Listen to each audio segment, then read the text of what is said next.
சிவஜெயராஜ். துணைவேந்தர்கள் மிரட்டப்பட்டிருக்காங்க, இந்த மாநாட்டில் கலந்து கொள்ளக்கூடாது அப்படின்னு ஆளுநர் சொல்றாரு. எவ்வளோ அடித்தாலும் தாங்க மாட்டாண்டா அப்படின்னு வடிவேலில் ஒரு படம் வருது இல்லை, வசனம் வருது இல்லை, அது மாதிரி எவ்வளோ அடித்தாலும் எவ்வளோ அவமானப்பட்டாலும் நீங்கள் அந்த ஆளுநர் மாளிகையை விட்டு நான் போக மாட்டேன்னு இங்கேயோ ஒருத்தர் உட்காந்துட்டு இருக்காரு. ஆளுநரை வரம்பு மீறி பேசுவது வருத்தத்திற்குரிய விஷயமாக இருக்கிறது. அரசியலமைப்பு சட்டத்தை படித்துவிட்டு ஆனால் அவர் தராதரம் இல்லாமல் கீழ்த்தரமாக நடந்து கொள்கிறார் என்பதுதான் வேதனைக்குரிய விஷயம். நாடி நரம்பு ரத்தம் சதை எல்லாவற்றிலும் RSS அஜெண்டா உரிய நபராக ஒருவர் இன்றைக்கு ஆளுநராக தமிழ்நாட்டில் இருக்கிறார். இதற்கு முன்னால் இப்படி ஒரு மோசமான ஆளுநரை தமிழ்நாடு சந்தித்ததே கிடையாது. இதற்கு ஒரு மிகப்பெரிய மாற்று உதாரணம் உண்டு. ஒரு மிகப்பெரிய ஒரு ஆளுமை மிக்க ஆளுநர் தமிழ்நாட்டில் இருந்தார், சுர்ஜித் சிங் பர்னாலா. திமுக ஆட்சியை கலைக்க வேண்டும் என்று கையெழுத்து கட்ட பொழுது ஆளுநர் பதவியை ராஜினாமா வேண்டுமானாலும் செய்வேன், சட்டவிரோதமாக கையெழுத்து போட மாட்டேன் என்று சொல்லிவிட்டு ராஜினாமா செய்துவிட்டு போன ஆளுநரையும் பார்த்த மாநிலம் இந்த மாநிலம். ஆனால் இவ்வளவு மோசமான ஒரு நடவடிக்கை. ஒரு போஸ்ட்மேனுக்கு என்ன சார் வைஸ் சான்சலரை கூட்டுவதற்கு அதிகாரம் இருக்கு? என்ன அதிகாரம் இருக்கு? சான்சலர்னு சொல்லலாம். கூட்டம் 4 வருஷம் நீங்க கூட்டம் கூட்டினாரு, என்ன சாதிச்சார்? என்ன அறிக்கை கொடுத்திருக்கார்? நீங்க உயர்கல்வியில சிறந்த மாநிலம் இதுதான் என்று சொல்றது நாங்கள் இல்ல, தமிழ்நாடு அரசு அல்ல, ஒன்றிய அரசு. புள்ளி விவரம் இடைநிற்றலே கிடையாது என்ற ரேஷியோவுக்கு தமிழ்நாடு மற்ற மாநிலங்களை விட கொண்டு வந்திருக்கோம். 30,000 கோடி இன்றைக்கு மாநில அரசு அதிகமாக நிதி ஒதுக்குற ஒரே மாநிலம் தமிழ்நாடு. 3 மடங்கு ஒதுக்க வேண்டும் என்று டாக்டர் சொன்ன கோரிக்கை முதலமைச்சர் நிறைவேற்றுவார் விரைவில் அடுத்த ஆட்சியில. ஆனால் 30,000 கோடிக்கு சொல்லிட்டு அடுத்த ஆட்சியில் நிறைவேற்றுவாங்களா? கொடுக்க வேண்டிய நிதியை கொடுத்தா நாங்க நாளைக்கே செய்ய போறோம். 2,500 கோடி கொடுக்கணுங்க கல்விக்கு. அதை கேட்டு வாங்க வேண்டிய அரசமைப்பு சட்ட பதவியில உட்கார்ந்து இருக்கிற ஆளுநர் சட்டவிரோத நடவடிக்கையில் ஈடுபடுறாரு. உச்சநீதிமன்றம் சொல்லியிருக்க சட்டவிரோத நடவடிக்கைகளில் ஒரு ஆளுநர் ஈடுபடக்கூடாதுன்னு சொல்றாங்க.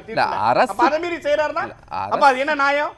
நீங்க அரசியலமைப்பு சட்டம் இப்ப அம்மையார் ஜெயலலிதா நடந்துகிட்ட மாதிரி ராஜ்பவனை தண்ணீரை கட் பண்ணணும், ராஜ்பவனுக்கு கரண்ட் கட் பண்ணணும், ஆளுநர் எங்கேயுமே மூவ் ஆக முடியாத செய்யணும், இதெல்லாம் அவங்க எதிர்பார்க்குறாங்க. சென்னாரெட்டி என்கிற ஆளுநரின் காரை திண்டிவனத்தில் மடக்கி கடப்பாறை அவர் காரின் ஆளுநர் உள்ளே இருக்கின்ற பொழுது இறக்கிய மாநிலம் தமிழ்நாடு. ஆனால் இன்றைக்கு ஒரு கலைஞரின் மகன் அரசியல் நாகரிகத்தின் உச்சம் என்பதை நிரூபித்துக் கொண்டிருக்கிறார். சட்ட போராட்டம் நடத்தித்தான் இந்த ஆளுநரை வெளியேற்ற வேண்டும் என்ற நிலையை நாங்கள் இடத்துல துணைவேந்தர்கள் ஏன் சார் மிரட்டுறீங்க? சார் யார் மிரட்டினா ஆதாரம் இருக்கா? நீங்க கேட்டீங்க, ஒரு ஆதாரம் ஒத்தை ஆதாரம் சொல்லுங்க சார். உங்களுக்கு கான்ஸ்டிடியூஷனல் பவர் இருக்குல்ல, டெல்லியில உங்களுக்கு ஆளுகின்ற ஆளுங்கட்சி உங்களுக்கு ஆதரவா இருக்குல்ல. ஒரு துணை குடியரசுத் தலைவர் கலந்துகிற ஒரு மாநாட்டை கலந்துகிறவர்களை ஒரு மாநில அரசு மிரட்டும் என்று சொல்லுவது அயோக்கியத்தனம். ஏன் அப்படி அவர் சொல்லணும்? அவருக்கு என்ன தேவை? என்ன தேவை நீங்க சொல்லுங்க. மிரட்டப்படுறாங்க அப்படின்னு சொல்ல தேவை நீங்க சொல்லுங்க. இதை நாங்க நினைச்சிருந்தா ஒரே ஒரு ஜீவோட இந்த கூட்டத்தை ரத்து பண்ணிருக்க முடியும். தெரியுமா உங்களுக்கு? ஏன் பண்ணல? பண்ண மாட்டோம். அரசியல் நாகரிகம் நினைக்கிறோம், அதை அவர் பண்ண வைக்கிறாரு. இப்ப தீர்ப்புக்கு மீறி கூட்டம் நடத்துறாருன்னு நீங்க தான் சொல்றீங்க. ஆமாங்க, ஜீவோவால தடுத்து நிறுத்த முடியும்னு நீங்க தான் நடத்தட்டுங்க. நடத்தி இப்ப என்ன பண்ணாரு? என்ன சாதிச்சாரு? 4 வருஷம் நீங்க நடத்துறது ஒண்ணு செய்யல, இன்னைக்கு ஒண்ணு செய்யல. உங்களுக்கான சட்டமீறிய கடமையை நீங்கள் செய்ய மறுக்கிறீர்கள். அதான கேள்வி. நீங்க ஜீவோ போட்டிருந்தீங்கன்னா சரி, உச்சநீதிமன்ற தீர்ப்புக்கு அகைன்ஸ்ட்னு சொல்லி நடத்துறாங்கன்னா அதற்கான நடவடிக்கைகளை நீங்க எடுத்துருக்கீங்க. இல்ல, இந்நடவடிக்கைகள் எப்படி ஒரு ஆளுநர் மீது எப்படி எடுக்க முடியும்? அவர் தான் சட்ட பாதுகாப்பின் கீழ் இருக்கிறாரு. அவர் கீழே 163 அவருக்கு உரிமை இருக்கு. சொல்லுது அவருக்கு உரிமை இருக்கு. ப்ரொசீடிங்ஸ் இருங்க, சிவில் ப்ரொசீடிங்ஸ் பண்ண முடியாது, கிரிமினல் ப்ரொசீடிங்ஸ் அவர் மேல எடுக்க முடியாது. அந்த சட்ட பாதுகாப்புக்குள்ள உட்கார்ந்துகிட்டு கூட்டம் நடத்த கூடாது சார். ஆளுநர் மேல நடத்த ஆளுநர் மேல நான் அவருக்கு தெரியாத ஒரு விஷயம் நான் சொல்றேன் கேளுங்க. அவருக்கு சொன்னாங்க இல்லையான்னு தெரியல. நீங்க வழக்கறிஞர்ங்கிறதுனால உங்கள்ட்ட சொல்றேன், அனுமதி வாங்கி நடத்த முடியும். இல்ல சார், நீங்க வழக்கறிஞர், நீங்க ஆளுநர் மேல நடவடிக்கை சொல்ல அந்த மாநாடு நடத்துறது குறித்து முடிவெடுக்கக்கூடிய அதிகாரம் ஏன் தமிழ்நாடு அரசு இல்லையா? நிச்சயமா இருக்கு, உறுதியா இருக்கு. ஆனா மாநாடு நடத்துறது இல்லீகல். அவர் சொன்னார் இல்லையா, ஜட்ஜ்மெண்ட் இல்லீகல்னு. இல்லீகலா ஒருத்தர் கூட்டம் நடத்துறத போய் நாங்க இல்லீகலா நிறுத்தணும்? இல்லீகலா நடத்துறாரு சார் அவரு. இல்லீகலா ஒரு நடத்துறப்ப இல்லீகலா நடத்துறதுக்கா சார்? இல்லீகலா நடத்துறதுக்கா சார் திமுகவுடைய மக்களவை உறுப்பினர் ராசா வரவேற்ற கூட்டத்தை பண்றாங்க? நாங்க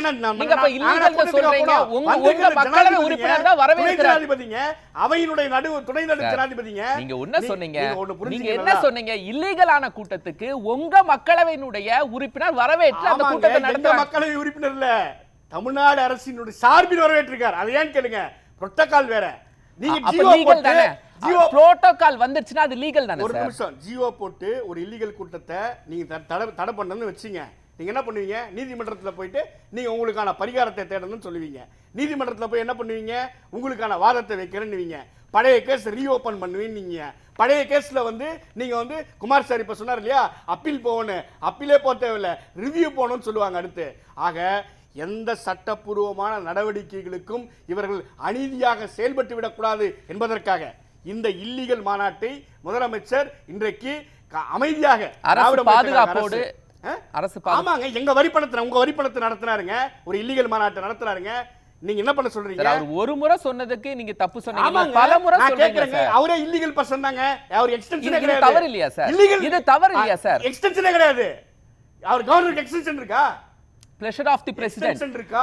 Pleasure of the president. Pleasure of the president தானே? டைம் ஃப்ரேம் அப்ப பண்ணணுமா இல்லையா? பிரசிடென்ட் விருப்பப்படும் வரை நீங்க அந்த லைன் அண்டர்லைன் பண்ணீங்கன்னா பிரசிடென்ட் விருப்பப்படும் வரை அவர் ஆளுநராக தொடரலாம். அப்ப சட்டவிரோதமாக இருங்க நான் முடிச்சறேன். நான் சட்டவிரோதமாக ஒரு நபர் இங்க உட்கார்ந்து கொண்டு உங்கள் வரிப்பணத்துல என் வரிப்பணத்துல அதுல என்ன சார் சட்டவிரோதம்? சம்பளம் வாங்கிட்டு உட்கார்ந்து இருப்பாரு. சட்டவிரோதம் இல்ல sir, pleasure of the president. President எத்தனை வருஷம் விருப்பப்பட்டாலும் இருக்கலாம். என்ன டேட், என்ன அதுக்கு டைம் ஃப்ரேம், அதுதான் உச்சநீதிமன்றம் சொல்லிருக்கு சார். இப்ப அதுதான் கவர்னருக்கு சொல்றாங்க.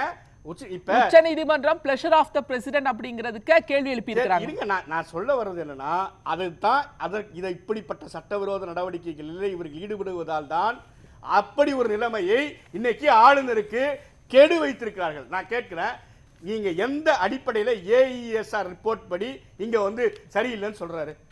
மகாராஷ்டிரா மாநிலம் அதை ஏத்துக்குமா? 52% இன்றைக்கு கிராமப்புறத்தில் இருக்கிற மாணவர்கள், நகரப்புறத்தில் இருக்கிற மாணவர்கள் தான் இன்றைக்கு படிக்கிறாங்க. ரூரல் ஸ்டடிஸ் ஆய்வு பண்ண வேண்டிய அறிக்கையை இங்க வைத்துக் கொண்டு தொங்குறாரு. இது என்ன நியாயம்? நீங்க 25 கோடி பேர் நாம படிக்கிறோங்க, 25 கோடி 2 கோடி பேருக்கு மேல படிக்கிறோம். அப்ப நீங்க 2 கோடி பேருக்கு மேல படிக்கிற இடத்துல என்ன சொல்றாரு? 2000 பேர் சாம்பிள் வாங்கிட்டு 25000 பேர் சாம்பிள் வாங்கிட்டு 2 கோடி பேர் படிக்கிற தமிழ்நாட்டில் இங்க கல்வி தரம் சரியில்லை என்று ரிப்போர்ட்டை காட்டுறாரு. அப்ப நீங்க ரிப்போர்ட் கொடுக்கறதும் தவறு, இல்லீகலா கூட்டம் நடத்தினது தவறு, அந்த கூட்டத்தில் எமர்ஜென்சியை பத்தி பேசுறது தவறு. போலீஸ் ராஜ்யம் எமர்ஜென்சியை பத்தி இவங்க பேசலாமா? எமர்ஜென்சியால் அரசியலுக்கு கொண்டு வரப்பட்டவர், எமர்ஜென்சியால் இந்த நாட்டுக்கு ரத்தம் சிந்தியவர் தமிழ்நாட்டின் முதலமைச்சர் மாண்புமிகு தளபதி மு.க. ஸ்டாலின். நீங்க எமர்ஜென்சி உங்களுக்கு தெரியுமா? எங்களுக்கு தெரியுமா எமர்ஜென்சியை பத்தி? ஒரு ஆளுநர் எமர்ஜென்சியை பத்தி எல்லாம் பேசலாமா? நான் அப்ப நீங்க ஒரு பேச்சாளரை போல, பாரதிய ஜனதாவினுடைய லோக்கல் பேச்சாளரை போல, நாளாந்திர பேச்சாளரை போல, ஆர்எஸ்எஸ் நாளாந்திர பேச்சாளர் ஒரு ஆளுநர் பேசுறாருன்னா நான் கேட்பாதான் செய்வேன். ஏன் நீங்க சார், நான் உங்க காசுல பேசுங்க சார். நீங்க உங்க காசுல கூட்டம் போட்டு உங்க காசுல நீங்க வந்து உங்க பர்சனல் காசுல நீங்க வந்து ஒரு ஆளுநர் முதல்வர் கேட்டிருக்கலாமே சார். துணைவேந்தர் கூட்டம் போடுங்க, எல்லா அனுமதியும் கொடுத்துட்டு, முதல்வர் எல்லா அனுமதியும் கொடுத்துட்டு நீங்க இது அரசியல் அரசியலாக்குறீங்க. முதல்வர் அனுமதி கொடுத்தாரு உங்களுக்கு தெரியுமா? நாங்க அனுமதியும் கொடுக்கல, அனுமதியும் கேன்சல் பண்ணல. நாங்க என்ன சொல்றோம்னா, நீங்க வந்து செய்யக்கூடிய விஷயம் இல்லீகலான விஷயம் என்பதை உச்சநீதிமன்றத்தின் கவனத்துக்கு கொண்டு போவோம். எப்போ முடிஞ்சிருச்சு சார். நீங்க நடத்திருக்காரு.